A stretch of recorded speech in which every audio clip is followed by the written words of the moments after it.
MLA Nagrota Devyani वाने में से मौजूद हैं। आज आपने कहा कि once a soldier always a soldier, फौजी जो है, और जब यहाँ सैलाब आया काफ़ी मदद जो है सेना ने आपकी की। किस तरह से आज आप ट्रिब्यूट देती हैं उन वेटरन्स को जिन्होंने शहादत दी अपने देश के लिए? नगरोटा कॉन्स्टिट्यूंसी का बहुत सौभाग्य है कि हमारे घर में, घर के दिल में व्हाइट नाइट को हमारी वैलरस इंडियन आर्मी के यहाँ पर उपस्थित है। और जब भी नगरोटा कॉन्स्टिट्यूंसी ने भारतीय सेना से मदद मांगी है तो हमें बढ़ चढ़कर मदद मिली है। बाढ़ के दौरान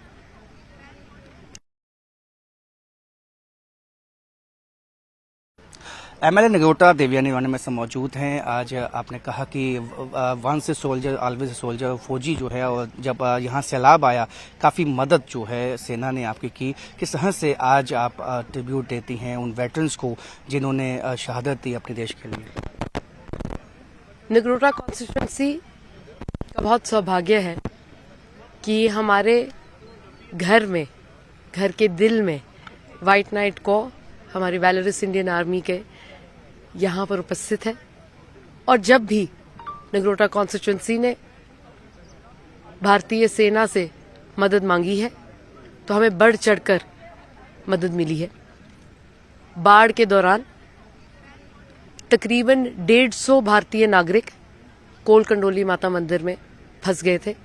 काफी वो लोग थे जो अलग अलग इलाकों से जम्मू की तरफ रवाना हुए थे, पर पहुंचते पहुंचते क्योंकि बारिश इतनी तेज हो गई तो यहाँ आके रुके। कुछ लोग रियासी से थे, कुछ लोग किश्तवाड़ से आए थे।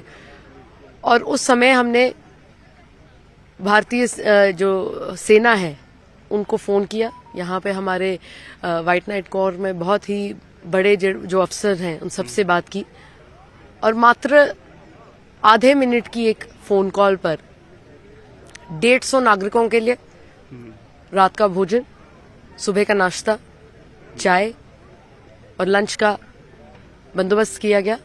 उनकी सुरक्षा के लिए, उनकी सुविधा के लिए जो चीजें जरूरी थी, खासतौर पर महिलाओं के लिए और बच्चों के लिए, वो इंडियन आर्मी ने, मुझे नहीं लगता एक सेकंड भी सोचा, और उनकी सेवा में जुट गए। और यही है एक भारतीय नागरिक होने का हमें जो गर्व महसूस होता है कि जिस तरीके से जो हमारे वैलरस इंडियन डिफेंस फोर्सेस हैं अक्रॉस द बॉर्ड, जब भी भारत देश के ऊपर बात आए तो वो अपने बारे में नहीं सोचते हैं, वो देश हित में सोचते हैं, नागरिकों के बारे में सोचते हैं।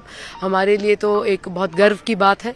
और आज जब 10th वेटरन्स डे मनाने के कगार पर हम हैं और ध्रुव मोटर बाइक रैली जो है रवाना की गई है और जो अलग अलग जगह जा रही है, नगरोटा से भी गुजर रही है, हम सबको इसके लिए बहुत कंग्रेचुलेट करते हैं और उम्मीद करते हैं कि एक मिसाल बने, खासतौर पर हमारे जवानों के, नौजवान जो हमारी युवा पीढ़ी है, कि वो भी बढ़ चढ़कर सोचें कि वो इंडियन आर्म्ड फोर्सेस में अपनी सेवा दें और एक ऑनरेबल लाइफस्टाइल जो देश की सेवा में एक सैनिक है व्यतीत करता है, वो अपना सेवा देश के लिए भी। क्योंकि आप एक यंग एमएलए हैं, यहाँ की यूथ के लिए किस तरह से आपने स्ट्रेटजी बनाई है कि उनको भी जो है एक तरह से दिशा देनी है, और ताकि वो देश की जो है वेलबींग के लिए कंट्रीब्यूट कर सके?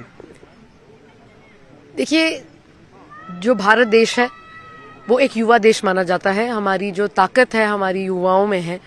और मैं आज खासतौर पर नगरोटा कॉन्स्टिट्यूंसी की युवाओं से हम काफी देर से बातचीत चल रही है हमारी, और हम एक यूनिक, मेरा पर्सपेक्टिव रहता है कि हर आज के माहौल में 2026 में हर युवा की अपनी एक अपेक्षाएं होती है, अपनी आकांक्षाएं होती हैं।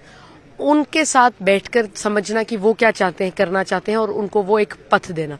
ओवरऑल हमने यहाँ पर नगरोटा कॉन्स्टिट्यूंसी में होटल इंडस्ट्री की भर्तियां शुरू कराई हैं। 10th और 12th पास बच्चे जो हैं वो ट्रेनिंग्स ले रहे हैं। अभी ये जो ट्रेनिंग जिसकी मैं बात कर रही हूँ ये ऑन गोइंग है। ये इन कोलैबोरेशन है विद आर्क हॉस्पिटैलिटी इंस्टीट्यूट। कैंक पंचायत घर में ये ट्रेनिंग चल रही है पिछले कुछ हफ्तों से, तो वहाँ पर भी बच्चे बहुत बढ़ चढ़कर हिस्सा ले रहे हैं। अभी भी अगर कोई बच्चा जाना चाहे तो वो वहाँ जाकर अपने सारा अपने कागज लेकर, अपने आधार कार्ड, पासपोर्ट साइज फोटो लेके वहाँ पर अपनी इस ट्रेनिंग का लाभ ले सकता है। साथ में साथ हम एंटरप्रेन्योरशिप अपॉर्चुनिटीज भी मदद करते हैं बच्चों को लिंक करने में अलग अलग कंपनीज में। और इनफैक्ट हमारा बड़ा सौभाग्य ये इस बात का रहा है कि इंडियन आर्मी में भी बहुत सारे जो वेटरन्स हैं वो बच्चों की ट्रेनिंग करने में मदद करते हैं, खासतौर पर जो दौड़ निकालनी होती है। तो अगर जो कोई भी अगर डिफेंस फोर्स में अगर वो जाना चाहे, whether it is the Indian army और द नेवी और द JNK पुलिस, उसमें वो उनको ट्रेनिंग दे रहे हैं। और बहुत सारे ऐसे वेटरन्स हमारे साथ जुड़े हैं, तो हमें उनका भी आशीर्वाद मिलता है बच्चों की ट्रेनिंग करवाने में। और काफी बच्चे ऐसे भी हैं जो ये पेपर्स क्रैक कर चुके हैं क्योंकि उनको ऐसी ट्रेनिंग मिल रही है। तो हम रिसोर्स एलोकेशन करा रहे हैं। बहुत बहुत शुक्रिया। तो देवयानी राणा यहाँ की विधायक है और उनका कहना है कि जो हमारे देश के वेटरन्स हैं उनको आज याद करने का दिन है और आज जो बाइकर्स रैली यहाँ से निकली है वो एक मैसेज लेकर जो है जम्मू कश्मीर के विभिन्न इलाकों में जाएगी और यूथ को एक तरह से चैनलाइज करने का काम ये बाइकर्स रैली करेगी कि अपना जो योगदान है वो देश की जो है वेलबींग के लिए वो करे। कैमरामैन चांद के साथ राजन वैद, न्यूज़ 18 जम्मू।